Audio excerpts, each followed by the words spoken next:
వీళ్ళిద్దరు కూడా సిటీకి వెళ్లారు బాబు. అమ్మా, నన్ను కూడా గౌరవించి ఇన్ని విషయాలు చెప్పినందుకు చాలా సంతోషం అమ్మా. ఇందులో ఏముంది బాబు? నేనేమైనా ఈ దేశ గుప్త రహస్యాలు చెప్పానా ఏంటి?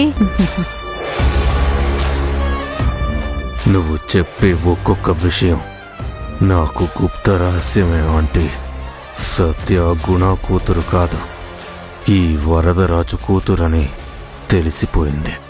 నా బావ నలన్కి వీళ్ళకి ఏంటి సంబంధం? సంబంధమే లేని ఒకదాన్ని తీసుకొచ్చి నా బావ ఎందుకని తన కూతురని చెప్తున్నాడు? డబ్బులు లెక్క చూడకుండా ఎందుకని తన మీద ఎంతగా ఖర్చు పెడుతున్నాడు? ఎందుకు ఈ డ్రామా?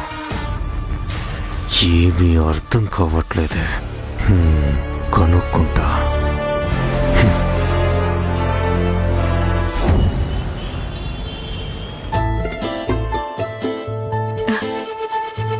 చాలా రోజుల తర్వాత అక్క ముఖంలో సంతోషం, నవ్వు చూశాను. ఇది కళ్యాణికి చెప్పాలి, అది కూడా సంతోషపడుతుంది.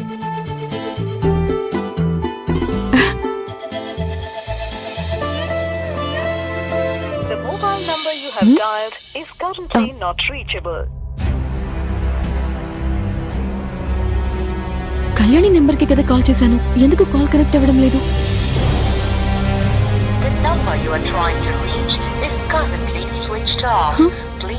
ఏంటిది? ఫోన్ స్విచ్ ఆఫ్ వస్తోంది. స్విచ్ ఆఫ్ చేయదే తను, ఎప్పుడు చేయకూడదు కూడా. ఏ టైంలో అయినా ఫోన్ చేస్తా అని చెప్పాను కదా, ఏమైందో తెలియడం లేదే. కళ్యాణి నెంబర్ ఎందుకు స్విచ్ ఆఫ్ అని వస్తుంది? సర్లే, మెసేజ్ చేద్దాం. It's urgent, please call me. ఏంటిది? మెసేజ్ కూడా డెలివరీ అవ్వడం లేదు. సర్లే, కొంచెం సేపు ఆగి ట్రై చేసి చూస్తాను. అప్పుడు కూడా కనెక్ట్ అవ్వకపోతే నేరుగా వెళ్ళి ఏమైందో తెలుసుకోవాలి.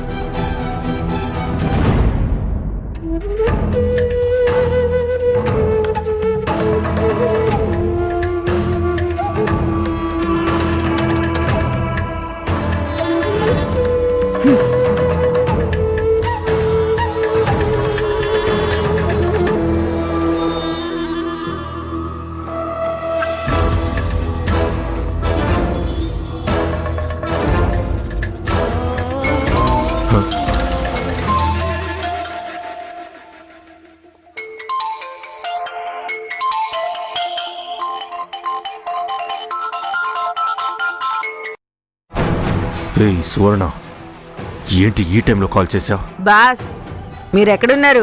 అదంతా నీకు అనవసరమైన విషయం. విషయం ఏంటో చెప్పు. ఈ పిల్ల చాలా ఓవర్ చేస్తుంది బాసు.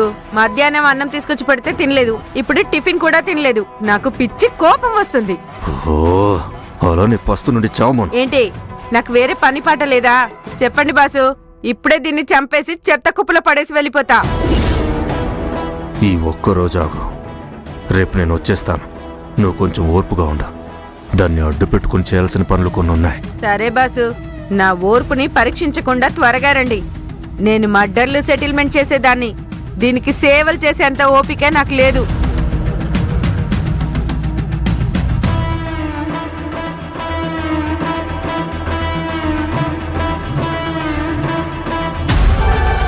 ఏయ్ లేవవే, ఏయ్ ఓవర్గా నటించకు, లేవవే.